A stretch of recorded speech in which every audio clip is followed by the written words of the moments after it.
Marina Trilles, que actualmente es profesora en el Departamento de Filosofía, Antropología, Sociología y Estética de nuestra Universidad de Castilla-La Mancha. Finalizó con premio extraordinario y tercer premio nacional su licenciatura en Filosofía de la Universidad de Valencia, en la que también realizó su tesis doctoral. Ha realizado estancias de investigación en varios institutos, en el CSIC, en la Universidad de Toulouse, en el Ludwig Maximilian de Múnich, con el objetivo de profundizar en distintos aspectos relacionados con la fenomenología de la psicología fenomenológica del cuerpo, etc. Posee numerosas publicaciones en revistas indexadas como Damon, Agora, Laguna, Arcos, Logos, etc., así como capítulos en varios libros y editoriales de prestigio. Actualmente se dedica al estudio del dolor en colaboración con el CSIC, al tiempo que es vicedecana de alumnos y actividades culturales de nuestra Facultad de Letras. Así que, bienvenida y adelante, señora. Muchas gracias. Bien, en primer lugar, agradezco a la Fundación General de la OCDE su invitación para participar en este seminario y estar en esta mesa de temas tan cruciales para nuestra sociedad, ¿no? También agradezco a todos los asistentes que estén aquí a una hora en la que más que el cerebro manda el estómago. Entonces les pido un poco de paciencia. Me voy a ceñir desde luego al tiempo. Mi intervención se titula la ética en la praxis educativa, ¿no? Valga como antesala la advertencia de que en mi intervención no van a encontrar bellas fórmulas éticas como las que pueblan los numerosos tratados de esta disciplina, ¿no? La razón de esta carencia, pues quizás decepcionante para algunos, pues es obvia. Mis reflexiones surgen a pie de aula, desde dentro de la clase, paseando entre sus pasillos, mirando de cara a mis estudiantes y yendo de cara. Demasiado se ha dicho ya desde fuera. Excesivamente se ha pontificado en mesas de caoba y comisiones de corbata. Tanto que los problemas que la enseñanza arrastraba no solo no se han solucionado, sino que van camino de tornarse endémicos. Al tiempo que han surgido otros que han convertido la labor docente, en la que indudablemente incluyo al alumno, a vosotros, en una odisea homérica. ¿Cuáles son estos problemas lacerantes que afectan al profesor y al alumno? Pues la verdad es que son tan numerosos y complejos como es la propia existencia humana, porque en todo momento de lo que vamos a hablar es de seres humanos.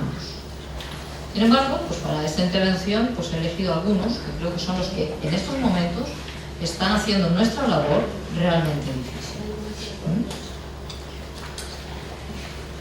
El primer problema es la pérdida de la confianza pública, de modo que los docentes somos, de manera inmediata, calificados como afortunados que trabajan poco, con muchas vacaciones. De hecho, cada vez las alargan más, cuando en realidad son más escasas, ¿no? Y los alumnos, pues, por vuestra parte, sois percibidos como jóvenes que de vez en cuando cogen un libro, pasean una carpeta, pero eso sí, no faltan a fiestas y botellones varios. Esa es la opinión pública, ¿eh?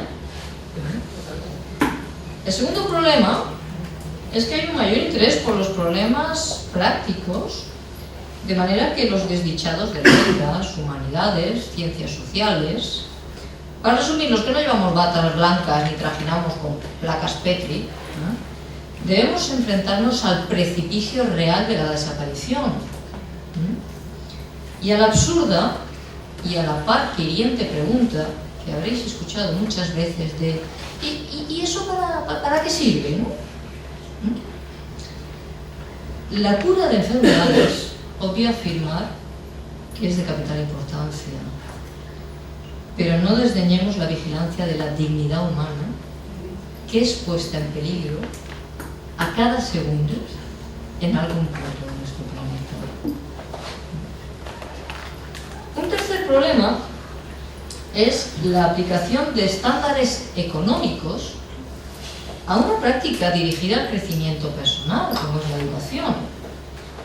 Una educación que siempre conlleva, y entiéndase de manera positiva, una pérdida de tiempo.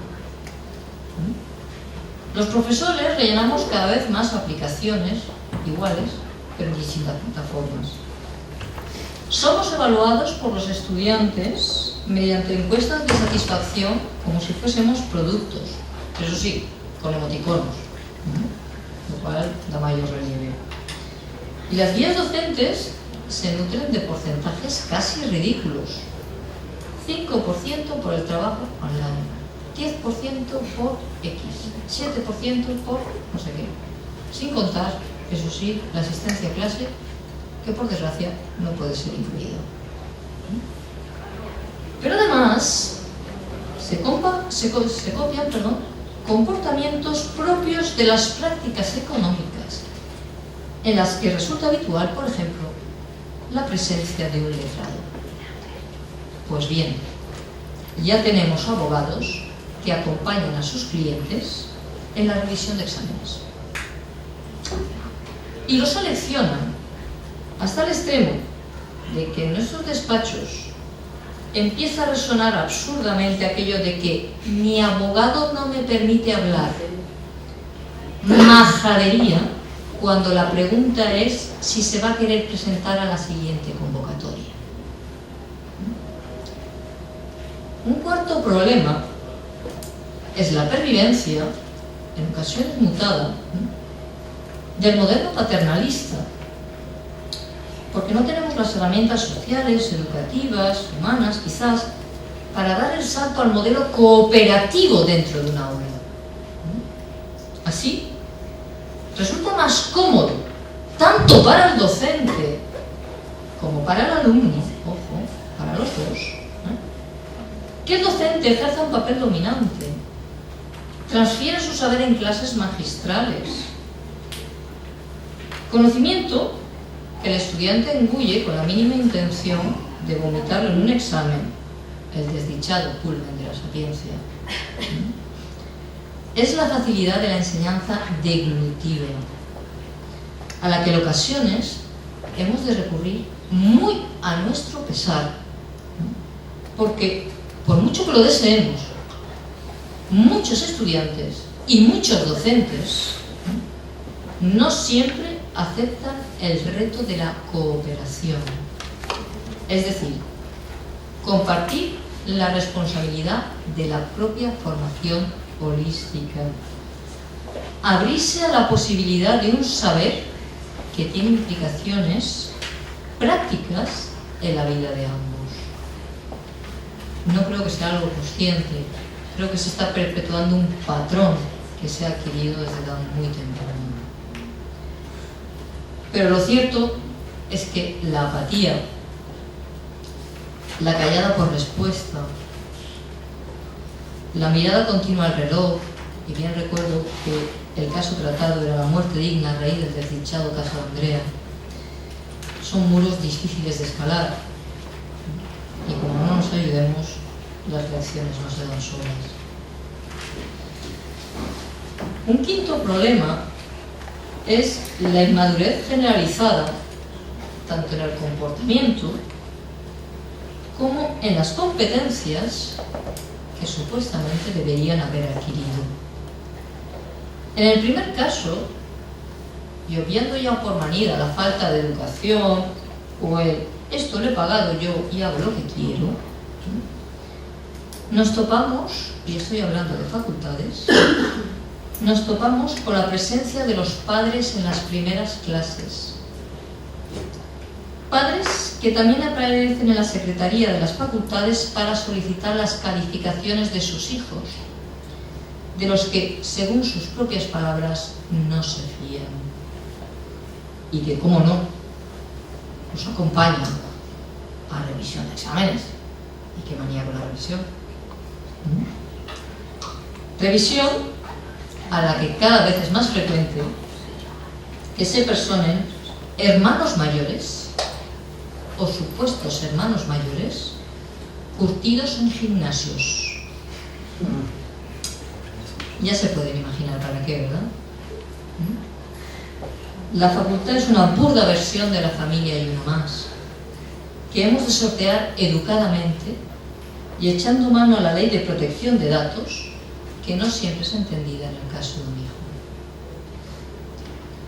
Pero además, estamos experimentando una confusión de roles, de manera que si un profesor pretende romper con el hieratismo convencional, se encuentra ejerciendo de paños de lágrimas del estudiante, que le consulta desde problemas teóricos, pocos, la verdad, hasta dudas sexuales, la mayoría.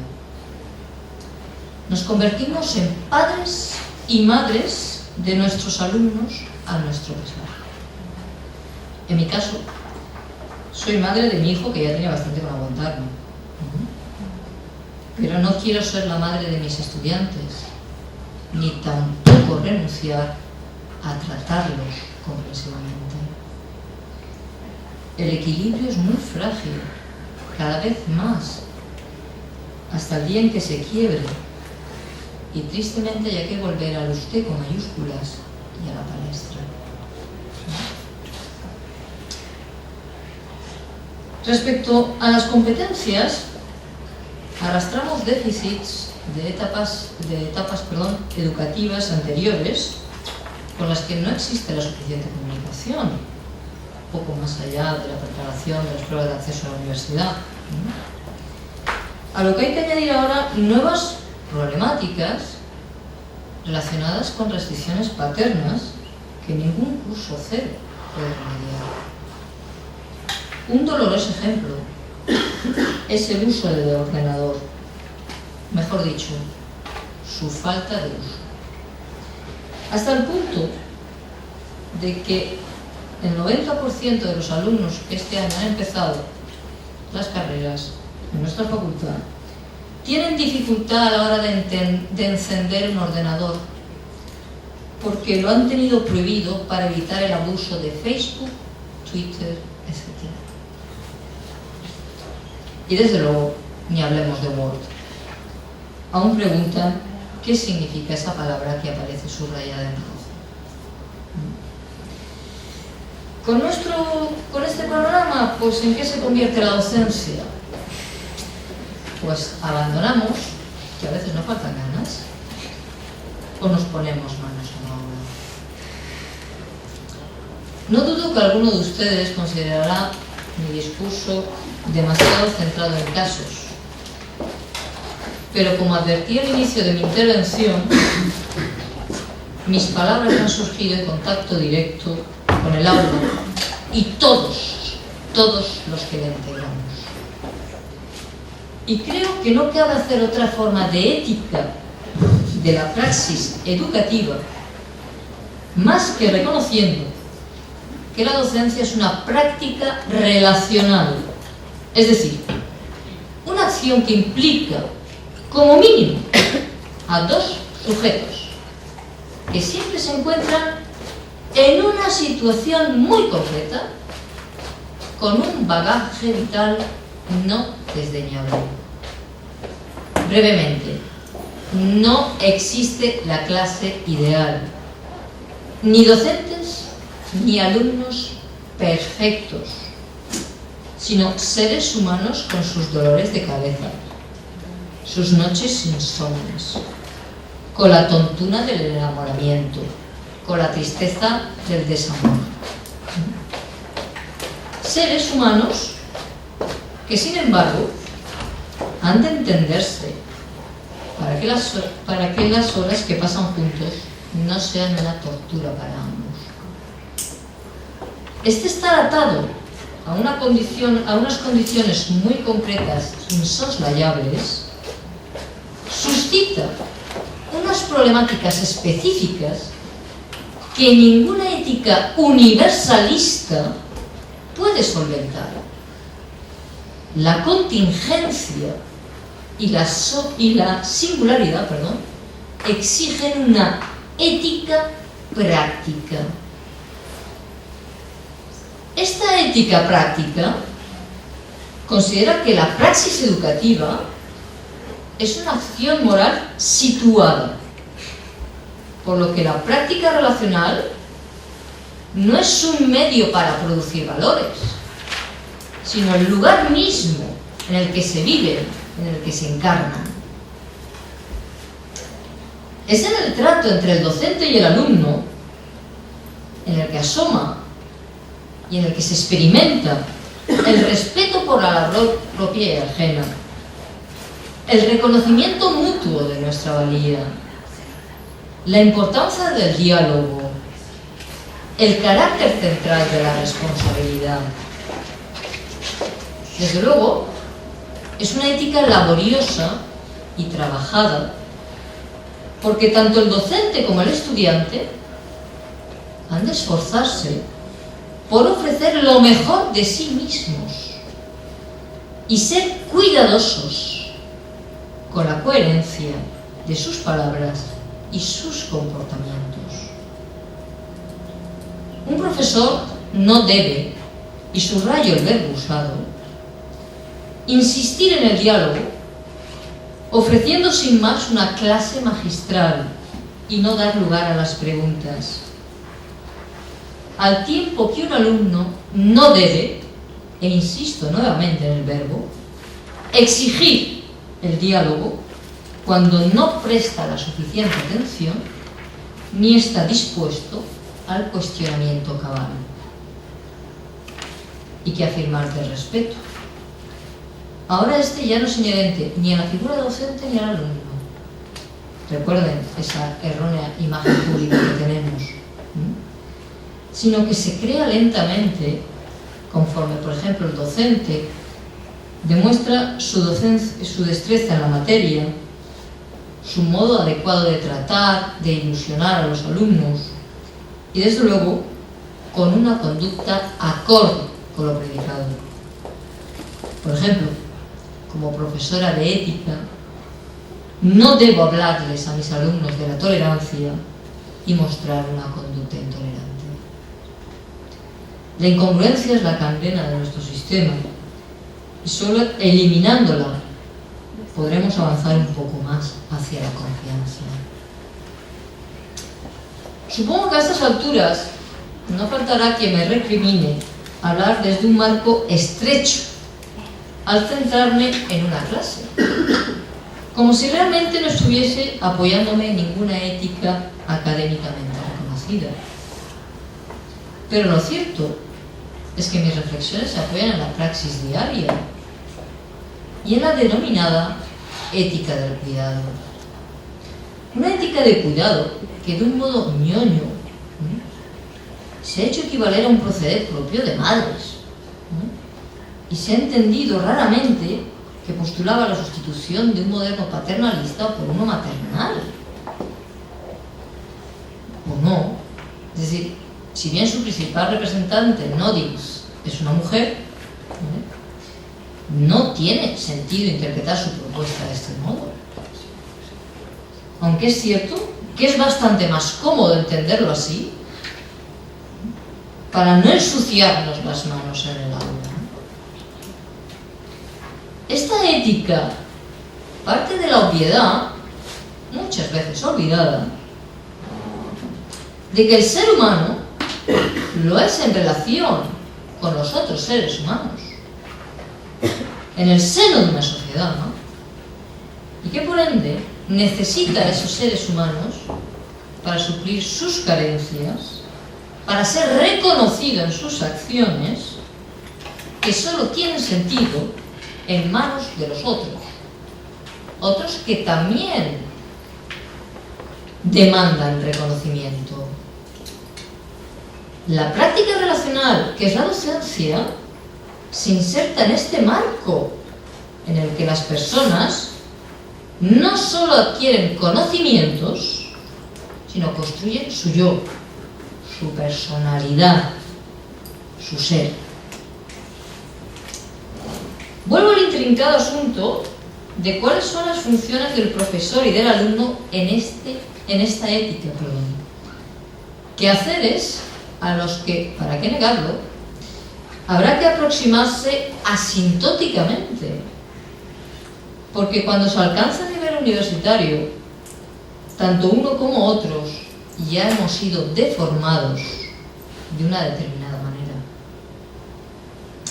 Pero esa es la base real de la que hay que partir Y afirmar que se empieza de cero no es hacer frente al problema, ¿no?, sino un triste subterfugio para escapar de él. La educación en nuestras facultades ha de ser algo más que la mera comunicación de contenidos teóricos. Contenidos que cuando los alumnos egresen habrán caducado. Es necesario actualizarnos y comprender que el estudiante crece entre las paredes de los aularios. Un crecimiento personal en el que el docente ha de involucrarse. Ojo, no se trata, como ya indiqué, de ejercer de padres, sino de implicarnos responsablemente en el desarrollo de su personalidad a través de los contenidos impartidos en nuestras clases y a través de nuestro propio comportamiento. Hemos de crear un clima de confianza, no de desmadre o de barullo. Un lugar en el que se trabaje a gusto, sabiendo que algo se va a aprender. Incluso a cómo no dar en una clase porque ese día te ha salido fatal. Hemos de transmitirles nuestro entusiasmo por un problema y la posible solución. Darles tiempo a que descubran esa respuesta e infundirles seguridad, restándole importancia a la contestación fallida. Bonito, ¿verdad? Sí. Pero sé que la mayoría de vosotros, de ustedes, pensarán que estoy hablando de gigantes y no de molinos. Nuestra primera barrera es no creer que al menos algo de lo afirmado es posible. Fácil no es, desde luego. Y menos con el sistema Bolonia, que impulsa las asignaturas cuatrimestrales con temarios apretadísimos en los que no se da tiempo al pensamiento pausado y libre, en los que los docentes estamos tan saturados de aplicaciones, de correcciones, los alumnos tan saturados de campus virtual, que difícilmente los docentes, por ejemplo, vamos a contagiar alegría, ilusión, cuando los primeros hastiados, los primeros quemados somos nosotros. ¿Qué puede ofrecernos en esta situación la ética del cuidado? Jacques Delors, en un bello informe a la UNESCO titulado La educación encierra un tesoro, del 96, reconoce que para que la docencia sea una relación de cuidado, se ha de estar en disposición de 1.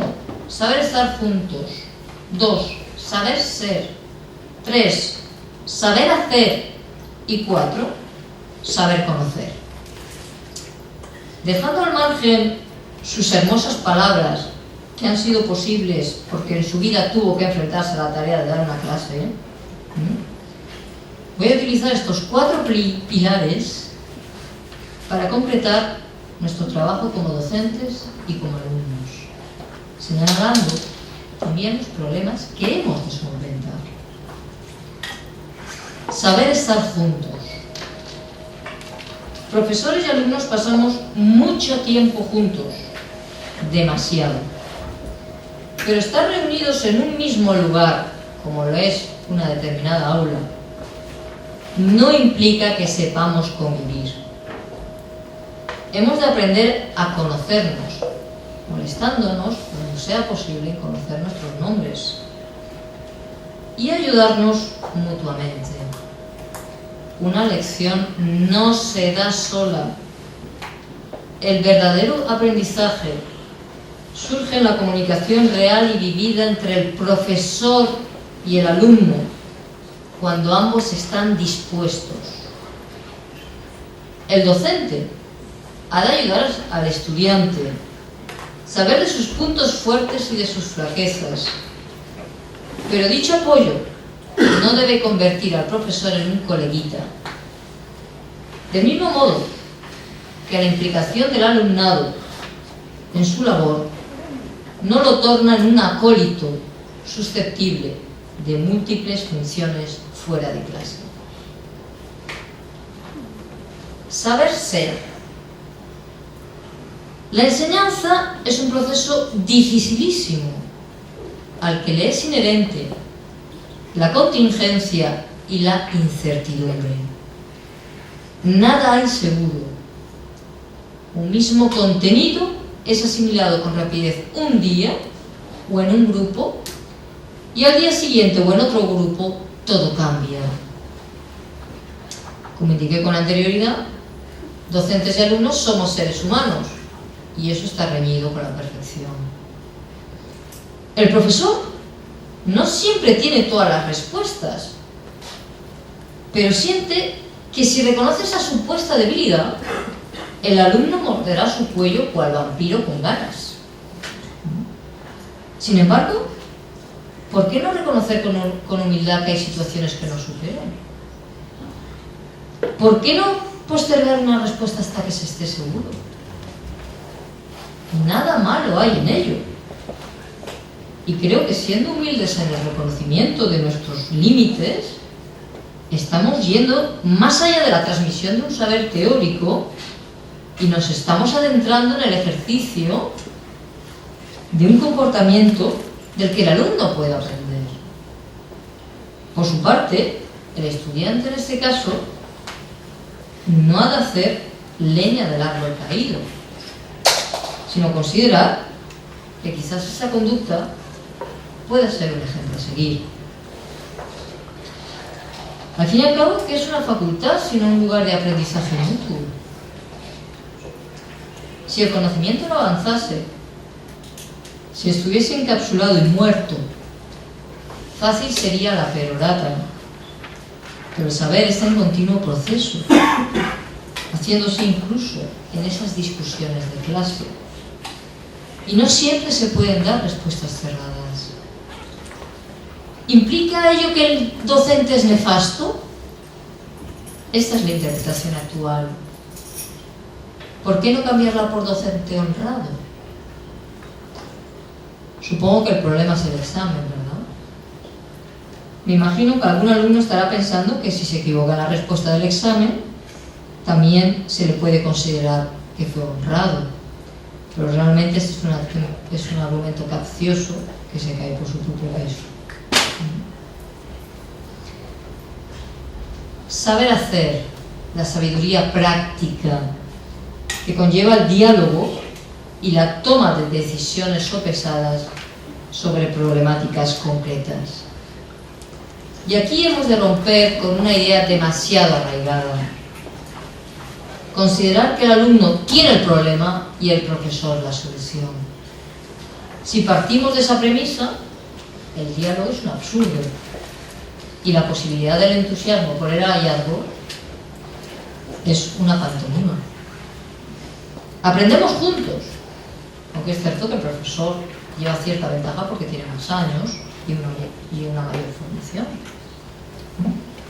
Pero el buen docente, y os lo puedo asegurar, experimenta una inmensa alegría cuando un alumno le aventaja y levanta el vuelo. Saber conocer. Quizás esta no sea más familiar, pues consiste en la transmisión del conocimiento con el fin de ayudar a los estudiantes a solucionar problemas, a mostrarles la dimensión social que estos tienen. Discutir sobre la muerte digna, sobre la ley de protección de datos, sobre la refracción de la luz, no puede quedar entre las paredes de un aula, sino traspasarlas y hacer del estudiante un ser humano más rico, capaz de entender un poco mejor un mundo que le espera. El alumno ha de ser el valiente que se atreva a transfundir esos apuntes a la realidad que se vive. En definitiva, humildad, respeto, diálogo, convivencia, maduración, quizás sean las claves para que esta educación que hoy nos oprime sea dinámica y supere los iniciales problemas señalados. Docentes y alumnos, seamos humildes, reconociendo nuestras flaquezas respetemos nuestras diferencias, dialoguemos buscando puntos comunes o simplemente las raíces de estas discrepancias. Estemos juntos en pro de un mutuo beneficio que no es otro que el saber. Y maduremos en este camino escarpado que puede ofrecer una recompensa para alcanzar la cima del saber. Recordemos que hay límites que no debemos superar, jamás dañar la dignidad ajena, pero atrevámonos ya de una vez a caminar. Yo creo, de verdad, que vale la pena. Gracias por su atención.